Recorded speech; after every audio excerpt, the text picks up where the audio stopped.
Så var det här med framtid. Framtid, stress och framgång. Stress. Vad är stress? Varför är unga mer stressade? Och varför måste stress vara en del av min framtid? Det var frågor jag ställde inför gymnasiearbetet. Jag heter Caroline och det här är hur mitt gymnasiearbete gick.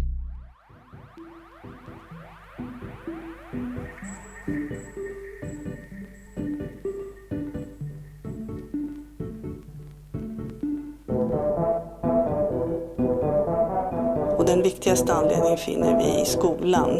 Det finns ett samband mellan skolprestationer och psykisk hälsa.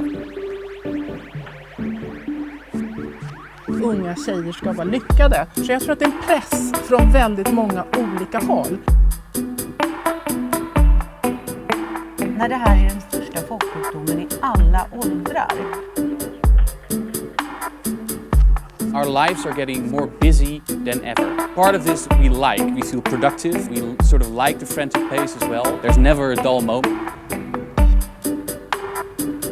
As a psychologist, I can see a different side to the same coin, which is stress. Unhealthy amounts of stress that are becoming normal for us today.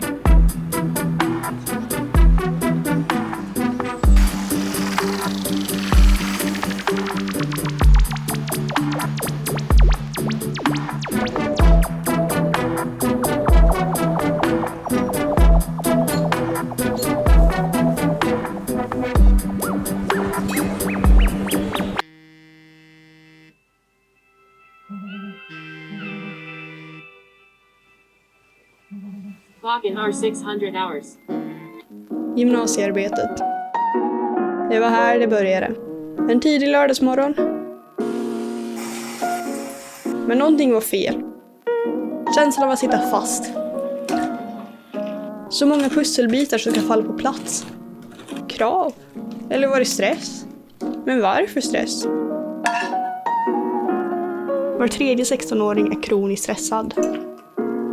Det är ganska många 16-åringar.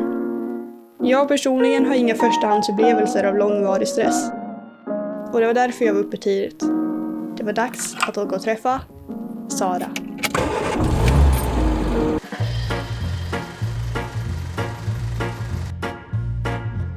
I vägtuffan i min 55-åriga dam styrde jag mot Dalhem och Sara.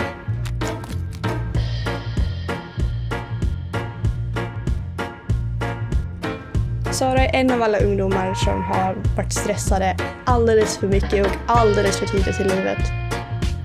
Sara gick in i väggen och det ska hon få berätta mer om. Jag tänkte att det skulle vara jättefint så här öppning. Här är Sara Nilsson, står och matar en häst i Dalhem. Och hästen bara... Nej. Kom, ska du inte... Vi köpte huset i augusti i somras då. Det är ju väldigt avkopplande. Väldigt mycket frisk luft, natur. Man ser liksom resultat på ett sätt där man inte behöver ha prestationsångest. Liksom, om man jämför där det är målat och där det inte är målat, det är ju så himla stor skillnad. Jag är ju väldigt resultatbaserad fortfarande.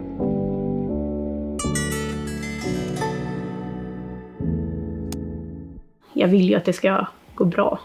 Och sen kanske jag inte haft rimliga mål jämfört med den psykiska hälsa som jag själv har just nu. Så det är väl därifrån som det egentligen började grundas. Och därefter har det eskalerat otroligt mycket. Vilket har gjort att livet inte riktigt har gått en väg som jag ville att det skulle göra. Folk kunde ju säga att ja men gud, du är så duktig som försöker. Men det räckte inte för mig, för jag ville ha de där A:n i alla ämnena. Jag ville träna, jag ville ha ett socialt liv. Det var så många delar runt omkring som blev så stressfyllda att det inte riktigt blev någon mening med det efter en stund. Det blev så meningslöst. Men det var framförallt i årskurs 8 i slutet som jag verkligen började känna av att nu börjar det bli otroligt mycket. Att det nästan är ohanterbart. Och sen efter sommarlovet, efter årskurs 8 när jag började 9, så var det som att det var en rödgardin som drogs ner och jag ville inte tänka på vad stress var. Jag ville inte vara en del av det, utan jag ville bara fokusera på skolan, för stressen för hur mitt liv skulle gå var viktigare än stressen över skolan. Så jag körde på i en månad till ungefär. Och sen så började jag få panikångestattacker. Jag kom inte iväg till skolan. Jag kunde sova i alldeles för många timmar. Jag kunde vara upp mot 20-22 timmar per dygn. Så det blev att jag hade ju ingen dygnsrytm kvar så fort jag kom in i den här bubblan. Och ja, men som alla som har gått i grundskolan vet ju att den sista terminen 9 då är nationella prov. Man ska söka till gymnasiet. Det är liksom betygen viktiga. Och någonstans där så var det liksom som att min kropp sa nej, nu funkar det inte längre. Hade du höga krav på att du skulle hinna med väldigt mycket under dagen? Ja, så har det alltid varit. Jag har alltid haft ett schema. Jag har alltid varit den som har haft liksom minutscheman. Jag har alltid kommit ihåg alla scheman. Både på ont och gott. Jag tyckte det var jätteroligt när jag gick i förskoleklass. Jag alltid kom ihåg schemat och bara läraren, ursäkta, vi slutar om 5 minuter, inte nu. Och då tyckte jag det var jätteroligt för då liksom folk var så här, åh vad bra minne du har. Medan på senare år har det blivit att jag har ingen tid för mig för jag har så mycket tid avsatt för allt annat. Nej, men det var kul att prata med Sara. Det är bara att Sara är absolut inte ensam om det här. Det har skett en ökning av psykisk ohälsa. Och en av de starkaste faktorerna som pekas ut är skolstressen. Skolstressen är störst bland de som är 15 år, men den ökar som mest bland de som är 13 år, så det håller på att krypa ner i åldrarna. Läxor, betyg, gymnasieval, det är mycket som händer. Men vad händer efter gymnasiet då? Ja, enligt det nya universitetet så är folk mellan 18 och 25 år främst stressade över att inte lyckas i livet. Så den framtiden ser ju kul ut.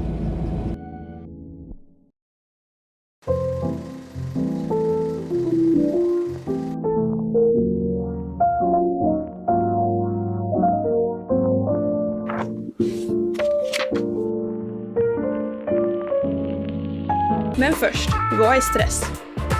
Det som uppfattas som skrämmande. En situation som till exempel ett anfall eller en svår uppgift triggar stress. Först triggas det sympatiska nervsystemet att agera. Katekolaminer utsöndras. Action, adrenalin, förenklat en naturlig energidryck. Here boss, try a Red Bull! Därefter aktiveras hypotalamus. Hypothalamus. Kortisolhalten i blodet ökar. Så mycket energi som möjligt skickas ut till kroppens celler. Än så länge är det inte farligt. Men likt en mobiltelefons powerbank så måste den extra energin till slut laddas om igen. Detta görs för kroppen med hjälp av återhämtning. För om man aldrig laddar upp igen så finns till slut ingen energi kvar. I'm so cold. Vilket i sin tur kan resultera i utmattningssyndrom, som i sin tur kan utvecklas till depression. För att få en bättre förklaring om stress så om det finns bra eller dålig stress bestämde jag mig för att åka till Stockholm och hälsa på stressmottagningen.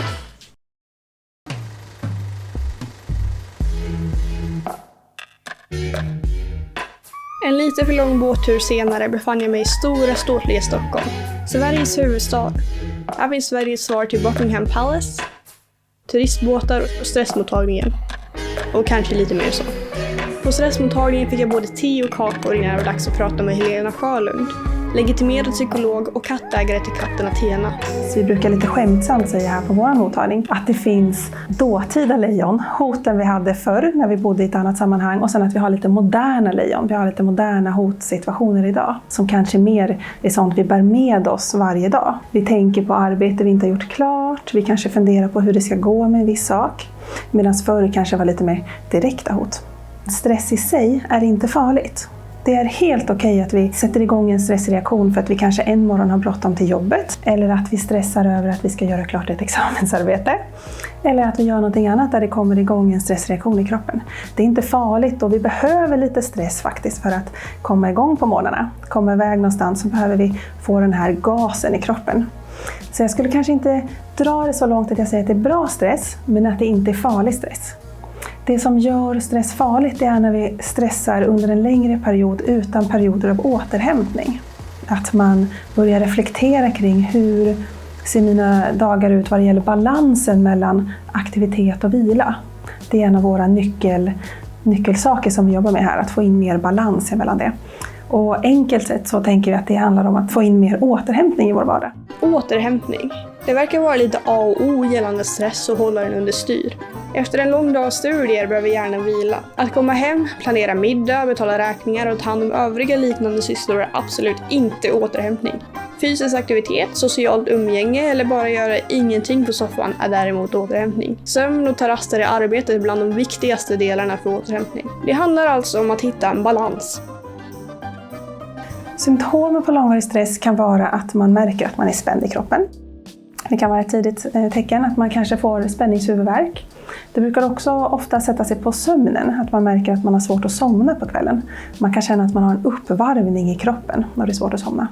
En del brukar också vakna tidigt på morgonen. Man vaknar innan väckarklockan ringer. Kanske också att man har en massa tankar på vad man behöver göra härnäst. Har det gått lite längre än så börjar man ofta märka kognitiva symptom också. Det kan vara saker som att man inte kommer ihåg saker lika bra längre. Eller att man har svårt att ta in information. Det är svårt att hänga med i ett samtal. Det kan vara svårt att läsa på en lapp och komma ihåg vad man har läst och förstå innehållet och göra om det till kunskap. Stockholms vintermörker smög snabbt på, samtidigt som jag åkte tunnelbana. Jag hade lärt mig mycket om stress, balans och vanor av att prata med Helena. Och jag kände mig kanske lite träffad här och var.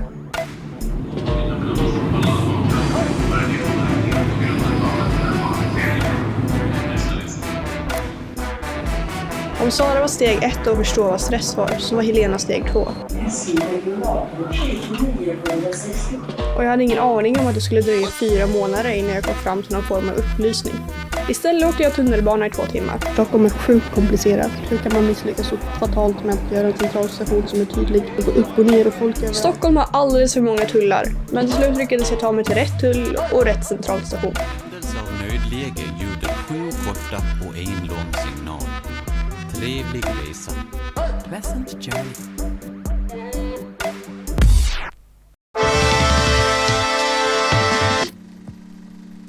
Jag klarar ju inte av skolmiljön längre. Så jag går ju på ett distansgymnasium för att jag försökte gå i ett vanligt gymnasium för att jag ville vara som alla andra och jag ville vara bäst. Och min kropp sa att nej, det här går inte. Så nu har jag gått på ett distansgymnasium i 2 år.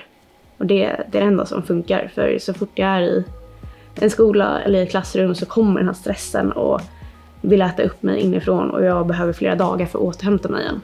Och det kommer ju ta otroligt lång tid innan det går över igen, eller att jag liksom kommer tillbaka till hur jag var innan jag blev utbränd. Men som det är just nu så är jag inte där än tyvärr. Liksom orolig för min framtid. Hur kommer det se ut för mig om några år? Kommer jag få minnet tillbaka ordentligt? Kommer det se ut som det gjorde innan jag gick in i väggen? För det är mycket utspelar sig om att man är så otroligt maktlös. Det är riktigt jobbigt, helt ärligt. Att inte känna att man kan kontrollera någonting. Det kändes som jag liksom var typ så här 40 bast och hade så här 40-årskris och inte riktigt... Jag kände som jag inte riktigt var där än mentalt, för jag var ju 15-16 någonting.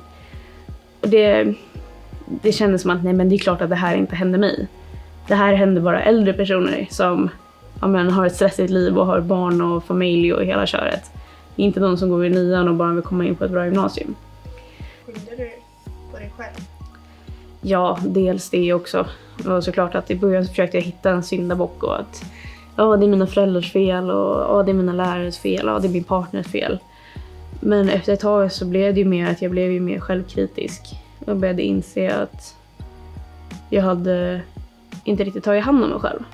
Och en normal människa som kanske inser det kanske inte blir så dömande och hatiska mot sig själva som jag blev. För jag blev ju verkligen att jag började hata mig själv. Jag blev så arg på mig själv för att jag inte kunde saker. Det var liksom ingenting som stämde överens med min bild av mig själv längre. Så jag blev ovän med mig själv. Och det var så jäkla synd. För det tar så otroligt många år att jobba bort det. Och jag är fortfarande ovän med mig själv. Och det kommer förmodligen vara rätt länge till. Men det grundar ju sig så tidigt att det kommer ju ta desto längre tid att bli vän med mig själv igen. Vilket är jättesorgligt, för den bästa vännen man har är sig själv. Och jag är ovän med mig själv. Men det är inte det.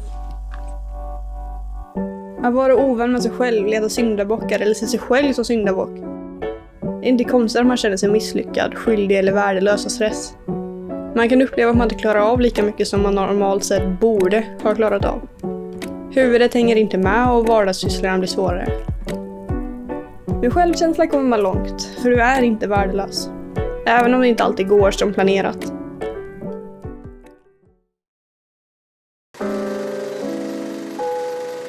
tänker att det är någonting som de flesta av oss känner att vi kan ha problem med ibland. Att vi känner att vi har dålig självkänsla, att vi inte känner oss bra nog och att vi funderar kring hur ska jag klara av det här och sådana tankar på det här. Jag tänker inte att vi behöver träna upp vår självkänsla på det sättet genom att kanske tänka positiva tankar eller genom att först känna oss bra och sen göra en massa roliga saker. Utan jag brukar vända på det här perspektivet och så brukar jag fråga om det är någon patient jag har som till exempel har svårt med självkänsla. Då brukar jag ställa frågan, om du hade en bra självkänsla, vad skulle du vilja göra då? Då kan man ofta få lite svar. Allt ifrån, då skulle jag njuta av en bra bok och en kopp te. Eller till, ja men då skulle jag söka in på den här skolan jag har velat göra. Eller den här utbildningen, eller jag skulle prova det här jobbet. Eller till och med jag skulle hoppa fallskärm. Eller det kan vara vad som helst. Och när vi har fått fatt i de bitarna så är det de jag brukar fokusera på. Istället, hur kan man med små mål göra fler av de här sakerna som jag skulle göra om jag hade en bra självkänsla? För så som jag ser det så tänker jag att om vi gör de bitarna, då kommer ju självkänslan att öka av att vi provar att göra nya saker. Absolut. Och jag har framförallt träffat folk som har skämts över att man har hamnat här. Att man har låtit det gå så långt eller att man inte förstod bättre och stoppade i tid. Och att man inte klarade av, det kan också vara en vanlig känsla, att jag inte klarade av livet utan blev för stressad till exempel. Men jag tänker också att det här med stress är något som vi alla drabbas av. Det är ju något som alla kan hamna i och att stressen blir för mycket är också något som alla kan hamna i. Att vem som helst skulle kunna bli utmattad.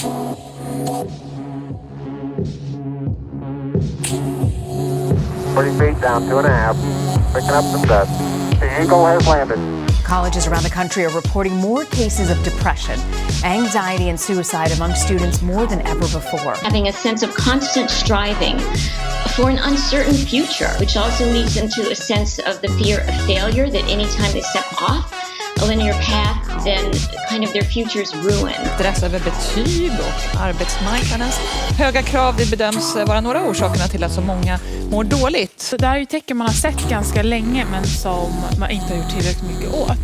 Like most young people, Frances suffered in silence and just kept cramming in a lot, trying to fit in even more.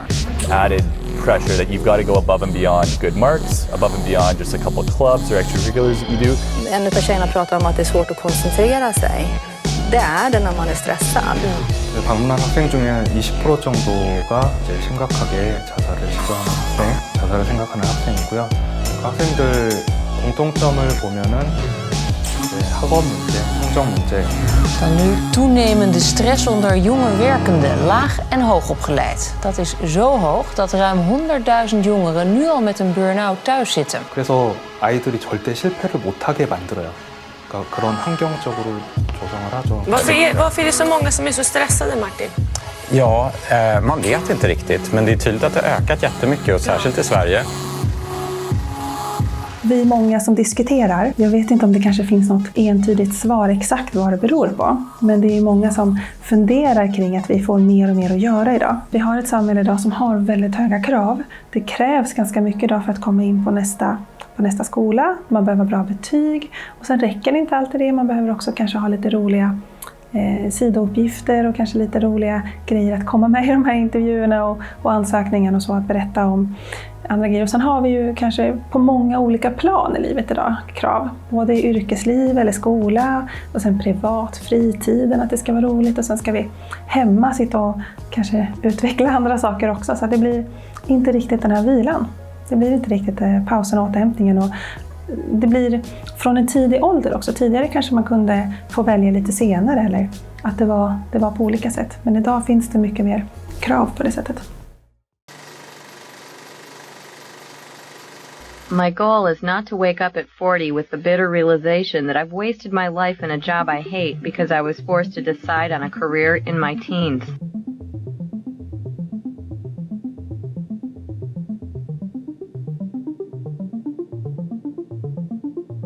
Det var 2 veckor innan deadline som jag insåg vad jag letat efter. Klockan var 03.30 när det slog mig. Val och beslut. Högstadiet, gör rätt val. Vem ska du umgås med och vem ska du utvecklas till? Gymnasievalet, vilket val leder dig till rätt vidareutbildning? Att ansöka till högskola, vad ska jag arbeta med? Var ska jag bo och hur ska jag bo? Kommer jag att bo? Finns det en bostad till mig? Idag finns det mängder av valmöjligheter, vilket kan göra att man känner press på att hela tiden välja rätt.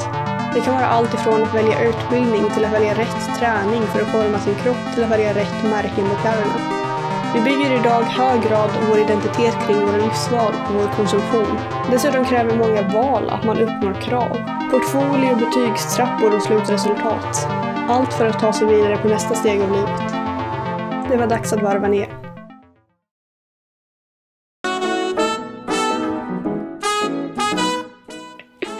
Så jag hoppas att jag inte får någon så här 45-årskris eller 40-årskris. Utan att jag redan har haft min kris och det är klart nu. Men det är klart, det kommer ju alltid ligga nära. Det kommer alltid vara jobbigt. Men det har ju ändå lärt mig så otroligt mycket. Och jag har ju ändå lyckats. Det är liksom det här bekräftelsebehovet. Jag har ju fortfarande lyckats att göra någonting. Även fast det har varit ett helvete i ganska många år nu. Men jag har ändå kommit någonstans. Så jag är ju inte på botten längre. Så det betyder ju att jag håller på att vinna. Och jag håller på att bli vän med mig själv. Det är bara att det är en lång resa dit. Att inte ha så höga krav. Livet ska levas. Vi ska inte kämpa oss igenom livet utan vi ska leva och ha lite roligt också. Att vara snälla mot oss själva tycker jag är jätteviktigt att vara. Snäll mot dig, ha lagom med krav, ta lite pauser och se också, ibland upptäcker vi att livet kan hända i de här pauserna emellan saker vi gör. Så kan vi få en annan upplevelse av djup i livet också. Återhämtning och balans. Hur hanterar du stressen? Det är ganska individuellt. Skogen, kanalturer eller episka medeltida slag och live. Stressen har alltid funnits med oss och i ett ständigt uppkopplat samhälle där det krävs mer och mer verkar som att vi måste lära oss att hantera den. Eller förändra samhället för att minska stressen. Under de senaste 9 månaderna har det här projektet fått grott mer eller mindre i olika takt. Och här är resultatet. Rakt på sak så är ju stress bara en sak, det är en reaktion. Men när man tittar på faktorer och vad som händer runt omkring så är det dels fler frågetecken men också ganska individuellt. Och man får ju tyvärr inte göra något antaganden. Likt många andra ämnen så är stress som ett enormt träd med massor av grenar där man kan fördjupa sig mer. Så det hade kunnat bli långt. Jag har lärt mig en hel del av det här projektet. Dels ska man inte skjuta upp saker. Fast det visste jag sedan innan. Självkänsla, val och balans.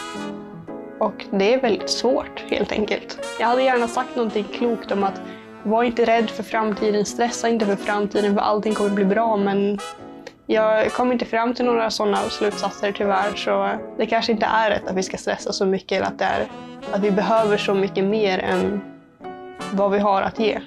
Det kanske inte är oss det är fel på, det kanske inte är vi som ska behöva visa upp mer och mer bara för att vara relevanta till nästa steg av livet. Så hur gick mitt gymnasiearbete? Det gick helt okej.